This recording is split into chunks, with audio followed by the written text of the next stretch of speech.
बात आज अदालत में साबित हुई है। गवर्नर का जो नोटिफिकेशन है उसको सस्पेंड कर दिया गया है कैबिनेट को और चौधरी परवेज़ इलाही। बिस्मिल्लाहिर्रहमानिर्रहीम, अस्सलामु अलैकुम वरहमतुल्लाहि वबरकातुहू। फवाद चौधरी आवाम से खिताब करते हुए कहा कि परवेज़ इलाही को अपने ओहदों पर बहाल कर दिया गया है। ये सुनते हैं कि फवाद चौधरी क्या कहते हैं और आवाम से क्या राय लेते हैं। सुनने से पहले हमारे चैनल को ज़रूर सब्सक्राइब कीजिएगा। अस्सलामु अलैकुम। साहब को अपने ओहदों के ऊपर जो है वो बहाल कर दिया गया है और मैं ये समझता हूँ कि जो फैसला है उसकी हद तक तो बिल्कुल सही है। अंडरटेकिंग जो अदालत ने कही कि अगली तारीख तक हमें अंडरटेकिंग दे कि आप असम्बलियाँ डिज़ोल्व नहीं करेंगे, वो टेक्निकल इशू है। उसके ऊपर हमें असूली तौर के ऊपर तो हमसे अंडरटेकिंग नहीं बनती थी, क्योंकि देखें हो ये रहा है, मामला क्या है? मामला ये है कि गवर्नर स्पीकर को कह रहा है कि आप सेशन बुलाएं और चीफ मिनिस्टर उससे एतमाद का वोट लें। यहाँ पे स्पीकर साहब ने गवर्नर को कहा कि इजलास में नहीं बुला सकता क्योंकि आपने जो मंजूर बट्टू केस है उसमें यह है कि आप कम से कम 10 दिन का वक्फा देंगे एतमाद के वोट के लिए, और दूसरा ये कि आपका सेशन जो है वो बहाल नहीं है। तो इन दोनों मामलात के ऊपर जो है वो इसलिए चूँकि एक पहले फैसला मौजूद है इसलिए मैं इजलास नहीं बुला सकता। स्पीकर ने जब इजलास नहीं बुलाया तो चीफ मिनिस्टर कैसे एतमाद का वोट लेता? तो जो ये ऐसे ही है कि जैसे वो छोटे बच्चे में जो वालदा जो है वो टीचर को मिली और उसने कहा कि ये अगर मेरा बच्चा कोई शरारत करे तो साथ वाले को थप्पड़ लगा दीजिएगा और वो बच्चा शरारत नहीं करेगा। यही जो है वो गवर्नर का और ये हुआ। फिर मैं आपको बताऊं कि 12:30-1 बजे तक जो चीफ सेक्रेटरी साहब हैं वो क्लियर थे कि ये नोटिफिकेशन नहीं हो सकता।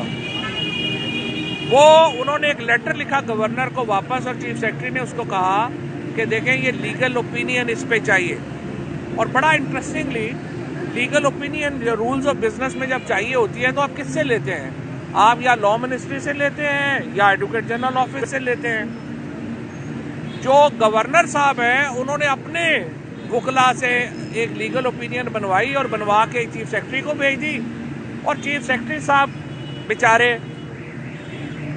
पता नहीं अब तफसीलात आ जाएंगी, पाकिस्तान में कहाँ रुकती है तफसीलात। जिस तरीके से उनसे साइन कराए गए, उनको उनके ऑफिस में कहा जा रहा है कि बंद ही कर दिया गया, और चीफ सेक्रेटरी जो सूबे का सबसे बड़ा ब्यूरोक्रेट है उसके साथ ये सलूक किसने किया? चीफ सेक्रेटरी साहब को उम्मीद है कि वो आएंगे, बताएंगे कि क्या हुआ, कैसे हुआ और क्या क्यों, किसने उन्हें मजबूर किया कि वो ये नोटिफिकेशन जारी करें कि परवेज़ इलाही वज़ीर आला नहीं रहे। और बड़ी बदकिस्मती है पाकिस्तान में, आइन जो है वो कहीं पीछे रह गया है। माइट इज़ राइट, जंगल का कानून नाफिज है। लेट्स सी चीफ सेक्रेटरी साहब कितनी देर लगाते हैं आपको एतमाद में लेने में, बताने में कि उनसे ये नोटिफिकेशन किसने, कहाँ और कैसे साइन कराया। जहाँ तक गवर्नर साहब का ताल्लुक है, गवर्नर एक मिसकंडक्ट के मुर्तकिब हुए हैं। आज पंजाब असम्बली ने गवर्नर पंजाब के ख़िलाफ़ अपनी करारदाद भी मंजूर की है। स्पीकर साहब जो हैं वो सदर ममलिकत को लिख रहे हैं कि गवर्नर के ख़िलाफ़ मिसकंडक्ट की कार्रवाई शुरू की जाए। तहरीक इस्तेकाक गवर्नर और चीफ सेक्रेटरी के ख़िलाफ़ जो है वो आज पंजाब असम्बली ने उसको ले आए हैं। और कल से जो पूरा हाउस है, नेक्स्ट जो हमारी प्रोसीडिंग्स होंगी उसमें जो पूरा हाउस है पंजाब असम्बली का, वो प्रिविलेज कमेटी में, इस्तेकाक कमेटी में कन्वर्ट किया जाएगा और गवर्नर और चीफ सेक्रेटरी को पंजाब असम्बली में तलब करके पूछा जाएगा कि उन्हें ये गैर आइनी इक़दाम की जुर्रत कैसे हुई। वज़ीर आला को बनाना, उसको रिमूव करना सिर्फ मुंतखब नुमाइंदों का काम है। आर्टिकल 58(2)(b) को जिंदा नहीं किया जा सकता इस वक्त, जिस तरीके से गवर्नर ने जिंदा किया। और आज अदालत ने बिल्कुल दुरुस्त तौर के ऊपर ये फैसला किया और 58(2)(b) की जो ताकत गवर्नर ने गैर आइनी तौर के ऊपर इस्तेमाल की, उसको अदालत ने मुस्तरद किया। हमें जो अंडरटेकिंग दी है वो ये है कि अगली तारीख तक वो जो भी होगी हम असम्बली बर्खास्त नहीं करेंगे। हमने ये अंडरटेकिंग इसलिए दी है कि अदालत ये कह रही है कि अगर हम आपसे अंडरटेकिंग के बगैर ये कर देंगे, आप 1 घंटे बाद असम्बलियाँ डिसॉल्व कर दें तो यूँ लगेगा कि जैसे हम कोई कलूजन में हैं। ये एक टेक्निकल ग्राउंड है, अदालत ने ली है, मैं इससे एग्री नहीं करता, PTI इससे एग्री नहीं करती, लेकिन अदालत ने चूँकि कहा कि नहीं आप ये अंडरटेकिंग दे दें तो हमने 1 तारीख के लिए इससे आगे की नहीं है।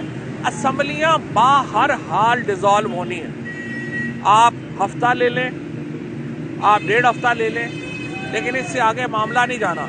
असम्बलियाँ बर्खास्त होनी है, इलेक्शन मुल्क में होने हैं, अल्टीमेट फैसला पाकिस्तान के अवाम ने करना है।